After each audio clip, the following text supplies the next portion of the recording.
Marc, who is actually, he was part of the Net Vibes team. I've known him for ages, now that I think about it. We only met not too long ago when he was doing Regioneo, and he'll tell you in a minute what it is. If we get a warm welcome for him, please. So, hi Marc, I'm glad you made it.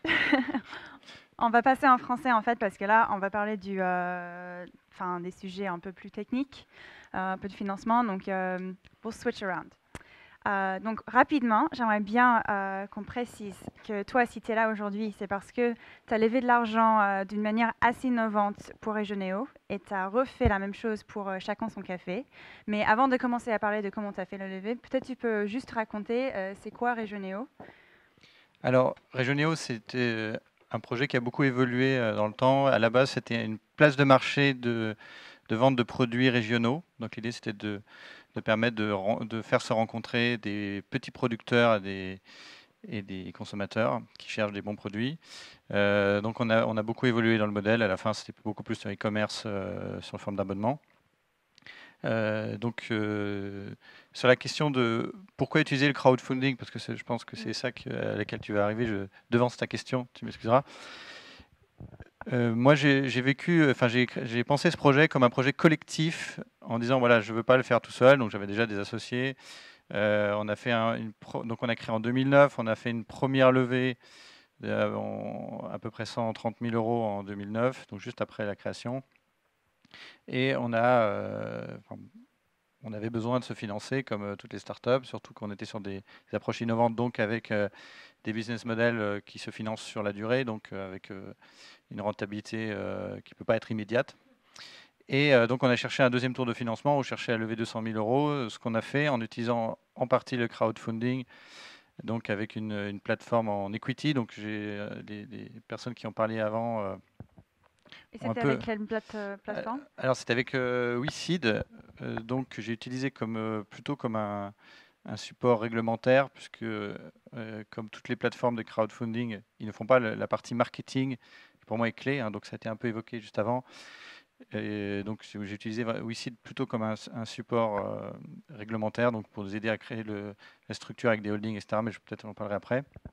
Ce qui est important, c'est la nature collective du projet. Quand vous financez vos produits, vous pouvez utiliser des plateformes comme Kickstarter, Ulule et d'autres. Mais vous financez des projets et vous ne financez pas des entreprises. En fait, aujourd'hui, la volonté des investisseurs et des personnes qui vont vous soutenir financièrement, elle n'est pas uniquement financière, mais elle est quand même financière. Et l'objectif, c'est nous, le modèle qu'on a choisi, c'est de permettre à nos investisseurs d'entrer au capital au même titre que les business angels. Et la raison pour laquelle, c'est simplement parce que ce qu'on voulait, c'est qu'ils soient des actionnaires. En fait, ce sont des partenaires long terme. Ils ne soient pas juste des personnes qui ont fait une action ponctuelle de financement en faisant, par exemple, si on prend Kickstarter, c'est beaucoup la précommande des produits qui est le fonds de commerce, c'est-à-dire ils achètent d'avance et ça permet de financer et ils ont des rewards symboliques, mais l'objet, c'est vraiment de financer soit des productions, etc. Et là, l'idée, c'est d'avoir des actionnaires. Et moi, j'utilisais mon réseau. Alors là où je rejoins ceux qui parlaient avant, c'était sur le côté crowdfunding, veut dire les cercles de personnes autour de vous et les amis des amis, en tout cas les contacts de vos contacts. Je crois beaucoup à ça aussi. Mais il faut ajouter une dimension marketing qui est très importante. C'est-à-dire que pourquoi vous faites du crowdfunding, c'est avant tout, en tout cas moi comme je le vois, et je pense que vraiment le crowdfunding c'est le sens de l'histoire, non pas seulement pour se financer, mais aussi pour se faire connaître. Et donc ça c'était un des points communs avec tout ce qui était dit avant. Et pourquoi l'equity? Parce que vous créez une relation de long terme et c'est vraiment fondamentalement différent avec tout ce qui était dit avant, où vraiment c'est court terme, c'est-à-dire j'achète un produit d'avance et voilà, j'ai aidé et je le fais par empathie, etc. Tout un tas de motivations. Mais une fois que j'ai acheté mon produit, etc., j'ai plus de motivation particulière à ce que l'entreprise se développe, puisque j'ai déjà fait mon acte. Et alors que quand en equity, c'est différent, c'est-à-dire qu'eux, ils vont pas forcément avoir de reward, on va pas forcément leur donner des produits gratuits, on va pas forcément leur donner des services gratuits, ni même des réductions, mais on va leur dire voilà, vous aidez un projet parce qu'il a du sens pour vous. Donc nous, on était dans une approche quand même assez sociale, dans le sens où on aide les petits producteurs, etc. Et donc, ils nous aident pour ça. Ils mettent des petites sommes. Donc, moi, je voulais quelque chose de collectif. Donc, j'ai dit, j'insiste beaucoup là-dessus. Donc, j'ai donné un minimum de souscription à 100 euros. Donc, vous vous rendez compte que 100 euros en frais administratifs, c'est inférieur au coût réel de traitement d'un actionnaire quand il donne 100 euros. Mais j'en voulais beaucoup. Et donc, on en a 250, 240. Et l'idée, c'est que tout le monde puisse participer. Et donc, toutes ces personnes qui vont donner 100 euros, donc on avait un écart type important, à peu près la moitié qui donnait le minimum, 100 euros, puis après ça montait, puis ça allait jusqu'à 2500, 3000 euros. Et à côté, on avait des business angels qui ont mis jusqu'à 50 000 euros, donc c'était assez différent l'écart type. Ces gens qui mettent 100 euros, en fait, ils le font à fond perdu. En fait, ils partent pas du principe qu'ils vont gagner de l'argent avec ça, parce que même s'ils font un multiple x10, ils vont gagner 1000 euros, donc ils savent bien qu'ils vont pas gagner d'argent avec ça.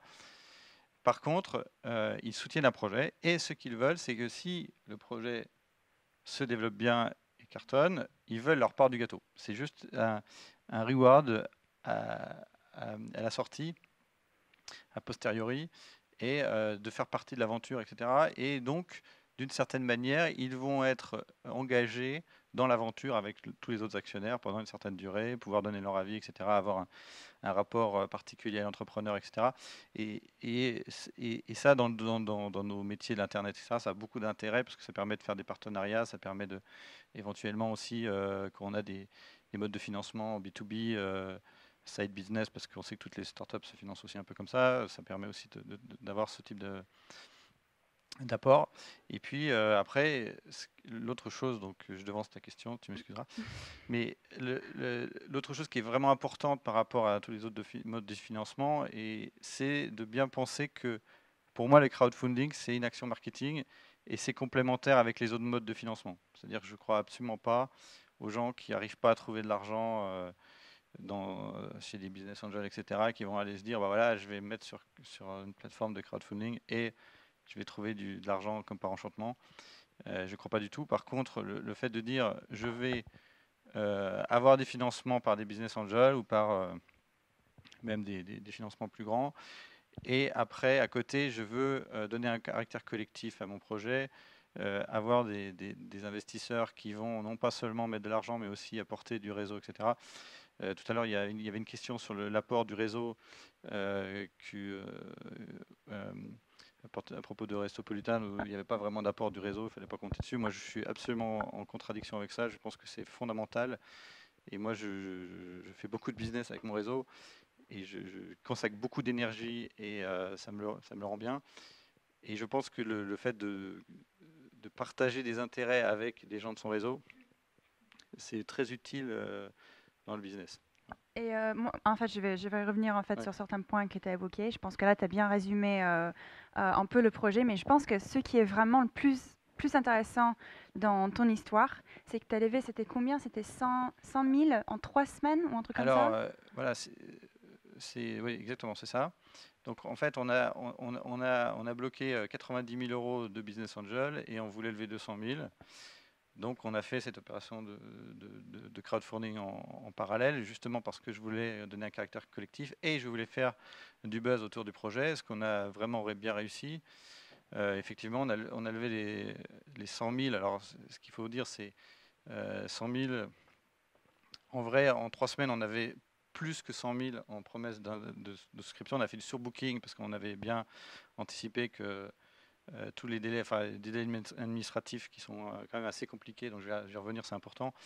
Donc on avait surbooké, on a finalement levé 100 000 parce que c'était la limite qu'on avait, qui était une limite légale au-dessus de 100 000. Après, ça devient un appel public à l'épargne. En tout cas, il y a un risque de requalification avec toute une batterie de complications administratives. Donc on s'est limité à 100 000.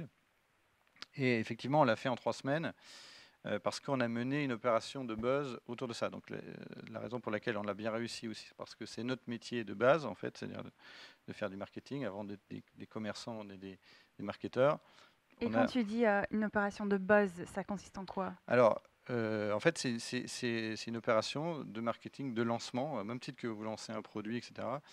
avec un teasing, avec une vidéo virale, avec des personnes qui se sont inscrites avant. C'est-à-dire que nous, on avait 35 personnalités de l'Internet Comme qui, par exemple? Comme Freddy Mini de NetVibes, comme Rafik Smati de Dromadaire, comme Jacques Froissant, que vous connaissez certainement, etc. C'est pas n'importe qui Voilà, quand même. il y en avait 35. Aujourd'hui, si ça vous intéresse, vous allez regarder sur regioneo.com/investir. Vous verrez là, il y a à peu près 80 personnes qui ont mis leurs photos, parmi les 230 qui ont investi. Dans un certain nombre d'entre eux, vous allez les reconnaître. Et donc, quand on a ouvert l'opération, le jour où on a ouvert l'opération, il y avait déjà 35 personnes connues de l'Internet qui avaient déjà affiché leur tête sur le site. C'est très important, cette phase de teasing, en disant, et ça a été d'ailleurs soulevé beaucoup juste avant, notamment sur KissKissBankBank, je ne me rappelle plus comment il s'appelle, qui a expliqué que finalement les gens investissent sur vous parce qu'ils ont vu qu'il y avait d'autres gens qui avaient investi sur vous, etc. Ça donne confiance, ça crédibilise le projet. Et donc ça, c'était un travail que j'ai fait en amont, avant le lancement, et qui fait que lorsque on ouvre l'opération, on a déjà des personnes qui ont souscrit et qui s'affichent et qui sont connues et qui ont un témoignage. Donc pour chacun, il y avait une fiche qui est toujours sur le site d'ailleurs, où il dit pourquoi il a investi, etc. Et donc ça, c'est très important. On avait une petite vidéo virale où on mettait en opposition Regioneo et la grande distribution. On a fait une grosse campagne avec les blogs parce que, comme tu l'as dit, j'ai travaillé pour NetVibes, après chez Wikio, eBuzzing, donc j'avais un très bon réseau de blogueurs. Donc on a d'ailleurs parmi les souscripteurs certains blogueurs influents comme AccessoWeb par exemple. Enfin, la dernière partie, qui n'est pas des moindres et qui est surtout ce qui a été évoqué avant sur la partie les amis des amis, donc c'est-à-dire tous ces aspects on va dire de réseau, de parrainage, etc. On a fait un système de parrainage où en fait on offrait des actions gratuites pour les personnes qui nous amenaient des souscripteurs. Et donc ça a généré un buzz vraiment significatif. On parle de pratiquement 100 billets sur les blogs, à peu près 1 millier de retweets sur Twitter, etc. Et l'équivalent sur Facebook. Donc c'était vraiment très, très dense. On a eu la presse écrite, la télé, on est passé 2 fois sur BFM, etc. Et tout ça parce qu'on a marketé notre histoire, on a fait du storytelling autour de voilà ce qu'on fait et comment on le fait. Et voilà, maintenant on n'est plus tout seul, on est une équipe d'ambassadeurs, etc. Et donc ça, cette partie marketing est fondamentale en fait, parce que par ailleurs, je vois quand tu parlais de plateforme, la question de la plateforme est importante, mais en fait c'est plutôt des supports pour faciliter en fait les transactions, que les gens payent, etc. Mais en vrai, ce qui fait que les gens investissent, c'est qu'ils ont un coup de cœur pour le projet, avec ce côté, ben voilà, je suis pas sûr de gagner de l'argent, peut-être que j'ai perdu ma mise, mais en tout cas c'est une bonne action et plutôt que de garder mon argent ou de le donner à une autre cause, je le mets sur une cause qui me plaît et si jamais ça cartonne, je vais avoir ma part du gâteau. D'accord. Et je vois en fait ce que tu as fait, c'est un peu un mélange entre ce qui a fait Ready-Made avec les autres plateformes de crowdfunding et ce qui a fait Stéphanie avec toutes les personnes connues dans son capital. Mais après, comment tu as fait pour gérer tous les actionnaires après? Qu'est-ce qui Alors, s'est passé? Parce que là, alors c'est à la fois compliqué et riche en fait. C'est-à-dire que imaginez-vous qu'en fait on avait des souscriptions à partir de 100 euros. Donc ça, c'était une volonté que j'avais. Donc il y en a d'autres qui font à partir de 500 ou à partir de 1000 euros. Donc ça trie beaucoup en fait. Beaucoup de gens qui vont faire un coup de cœur, ils sont prêts à mettre 100 euros. Et si 1000 euros, ça va être un nombre quand même plus faible. Moi, je voulais ce côté collectif. Donc, le côté compliqué, c'est que vous devez gérer des actionnaires. Ce sont des vrais actionnaires qui sont enregistrés. On a créé une holding. Donc, ce sont des gens qui sont souscrits dans une holding. Donc, ils sont actionnaires, de vrais actionnaires, enregistrés au registre de commerce, etc. Et ensuite, cette holding a pris la participation équivalente dans l'entreprise. Pourquoi on a fait une holding? Parce que c'était vraiment compliqué de gérer pour toutes les. Enfin, quand vous avez une entreprise, il y a tout un tas d'AG, de choses pas très. Enfin, un peu. Qui sont pas critiques et qui sont juste de l'administratif. Et on n'a pas envie à chaque fois de devoir mobiliser 200 personnes, etc.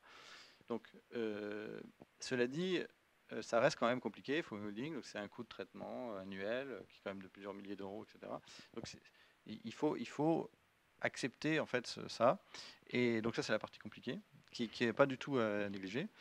Et après, la partie riche, c'est que tous ces gens, ils partagent un intérêt avec vous, que ça marche, qui vont vous donner des idées, qui vont vous mettre en relation avec des gens, qui vous apporter des clients, etc. Et ça, c'est une partie riche qui, selon moi, est durable, alors que d'autres modèles de crowdfunding ne sont pas aussi durables. Et en plus, il y a le côté aussi de quel est l'incentive, pourquoi les gens vont placer de l'argent sur vous, etc. Alors, tout à l'heure, on parlait de loterie, etc. En ce qui me concerne, je ne le perçois pas comme ça, même si il y a un côté euh, aléatoire malgré tout. C'est pas un jeu en fait. Les gens soutiennent vraiment un projet, quoi. Et je pense que ils le soutiennent d'autant mieux que ils ont un intérêt à terme, in fine, à ce que ça marche. D'accord. Et est-ce qu'ils ont fait quelque chose pour faire avancer la société Alors oui, alors il y en a beaucoup qui ont fait. Nous, comme j'ai dit, on avait une activité à un moment de B2B en side business. Et il y a un certain nombre d'entre eux qui sont devenus des clients, qui ont acheté des prestations, etc.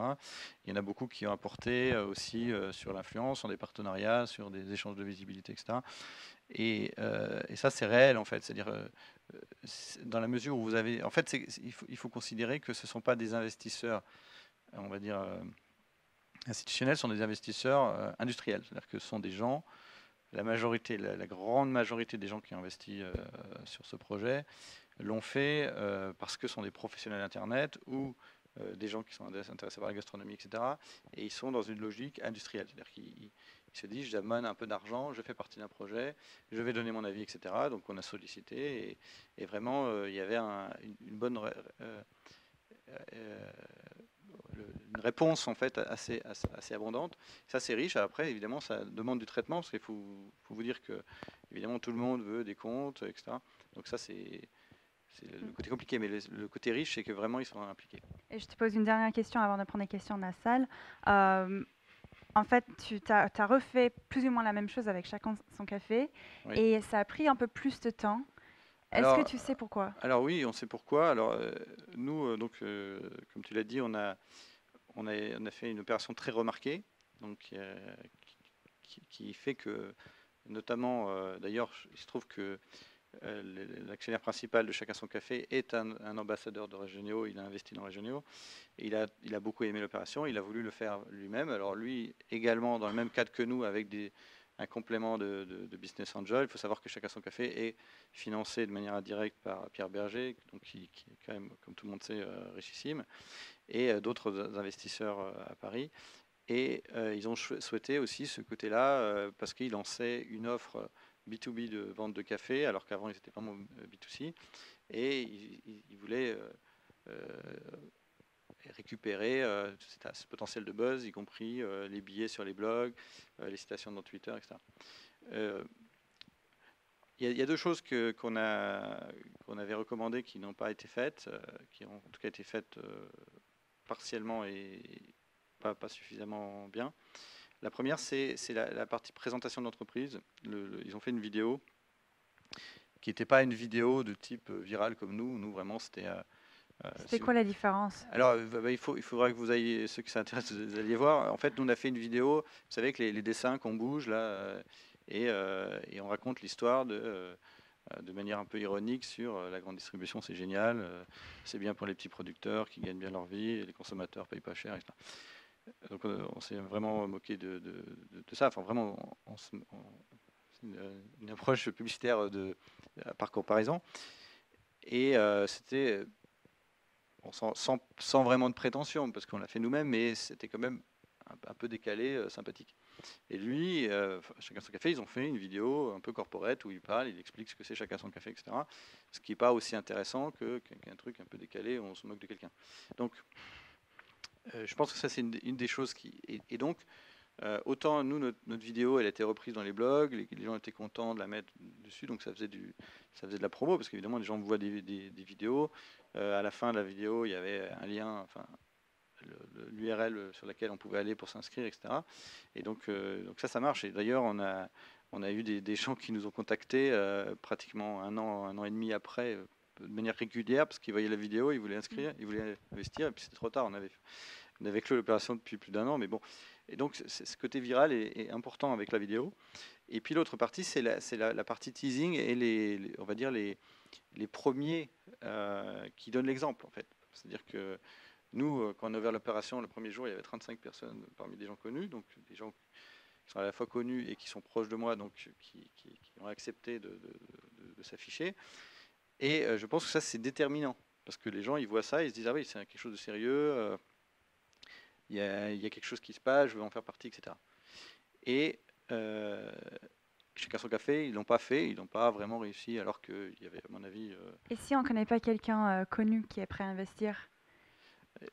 je pense que c'est plus difficile, mais en même temps, ce qui compte, c'est pas forcément qu'il soit connu, c'est qu'il raconte une histoire. C'est-à-dire que ce qui était dit tout à l'heure sur le premier cercle d'amis, le deuxième cercle avec les gens, des amis, c'est qu'à un moment donné, ce que les gens ils veulent qu'on leur raconte une histoire. Moi, l'histoire que j'ai racontée, c'est regardez, on a un projet philanthropique, mais en même temps, on est soutenu par des gens connus de l'Internet. C'est ça mon histoire.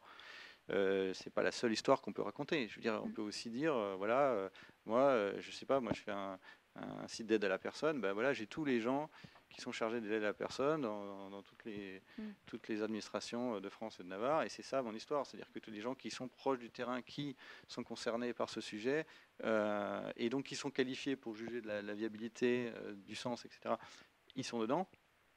Et ça, c'est aussi une autre histoire. Et là, là, on prend son bâton de pèlerin, on va voir les gens. Et de toute façon, d'une manière ou d'une autre, quand dans une entreprise, on n'arrive pas à mobiliser des gens autour de soi qui sont crédibles, en tout cas qui ont un regard suffisamment avisé pour juger de la qualité ou du positionnement, etc., c'est qu'on est mal parti, je veux dire, d'une manière ou d'une autre. Après, chacun a sa taille, chacun a ses ambitions. Mais pour moi, je ne pense pas qu'on peut lever de l'argent avec la foule si on n'arrive pas déjà autour de soi des gens qui vous accordent du temps, qui vont vous écouter, etc. Si vous n'arrivez pas à les convaincre, je ne crois pas que de manière fugitive sur un site de crowdfunding, les gens vont vous accorder la confiance si déjà des gens qui vous en donnent n'y ont pas cru. Donc, et c'est ça, raconter l'histoire, et c'est le côté préalable. Et après, c'est d'aller chercher les bons influenceurs, les gens qui ont du sens. Et donc, c'est quelque chose qu'on fait très bien, parce qu'on a fait beaucoup d'opérations autour des blogs, etc. Et ça, je pense que la partie marketing, elle est clé. Et c'est aussi ça qui vous permet de recruter comme des investisseurs, des ambassadeurs, des gens qui sont aussi potentiellement vos clients. Parce que lever des fonds, c'est bien, mais avoir des clients, c'est encore mieux. D'accord. Donc, ce qu'on retient, c'est vraiment le côté marketing Voilà. dans cette histoire. Je te remercie. On n'a pas beaucoup de temps, donc on va prendre une ou deux questions de la salle. Je vois qu'il y a une question ici.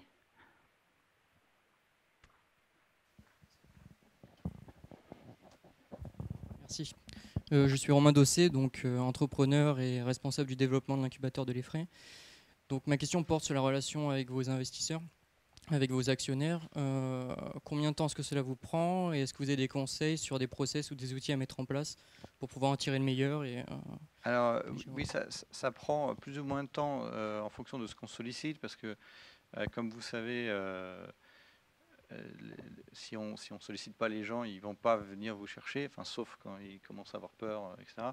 Mais sinon, donc nous on a mis en place un système avec un blog interne privé, et puis c'est de la communication par email sur les projets, etc. Et après, c'est aussi un travail d'équipe, parce que derrière les sollicitations, elles ont un objectif, c'est-à-dire soit c'est de les faire passer à la caisse si on veut leur vendre des produits, ou si on veut leur avoir des idées ou des partenariats, il faut que derrière on fasse une action de communication on va dire en groupe clos, dans le sens où on va leur présenter quelque chose et on va leur demander de réagir à ça, et ensuite il faut traiter les réactions, et plus on sollicite, plus on a de traitements, plus on a de réactions à traiter. Et après, c'est dans l'entreprise, il y a des gens qui vont traiter ça en fonction de la nature, en fait, de la demande. Et pour ce nombre d'actionnaires, ça représente je sais pas, un poste à temps plein, enfin quelqu'un qui s'en occupe Non, comme je le dis, ça peut représenter un poste à temps plein, voire plusieurs personnes. Après, ça dépend du niveau de sollicitation, ça dépend de la réceptivité des actionnaires.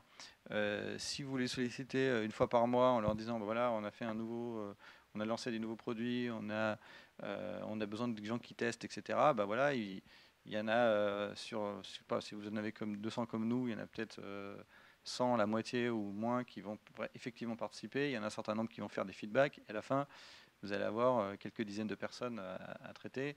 Et ça, c'est dans un process commun avec le reste, c'est-à-dire les clients, les utilisateurs, si c'est des sites où il y a des utilisateurs, qui aussi sont sollicités d'une manière un peu différente, peut-être décalée dans le temps, mais sur les mêmes problématiques. Et donc, il ne faut pas voir ça comme quelque chose de... Enfin, c'est pas... Enfin, ce qui est complexe, c'est la partie administrative. Donc, ça veut dire qu'il faut s'imaginer qu'on traiter des actionnaires. Donc ça, je vous encourage, si jamais vous faites ça, de faire une holding. Déjà, ça, c'est indispensable. Ou alors des modes un peu plus innovants, comme ce que fait WeSeed maintenant, avec des actionnaires qui sont en direct entreprise, mais avec des classes d'actions différentes, ce qui fait qu'ils ont des droits inférieurs, non pas pour les désintéresser, mais pour qu'ils ne soient pas obligés de les solliciter à chaque fois qu'on fait une AG, etc. Et donc ça simplifie. Mais en dehors de ces parties administratives, le temps que vous passez, c'est le temps que vous voulez bien passer. À partir du moment où vous les sollicitez, ils vont réagir. Si vous ne les sollicitez pas, ils vont pas vous solliciter. Voilà. Merci. Est-ce qu'il y a d'autres questions? On va prendre une dernière question. S'il y en a. Non? Bon, merci beaucoup, Marc. Merci.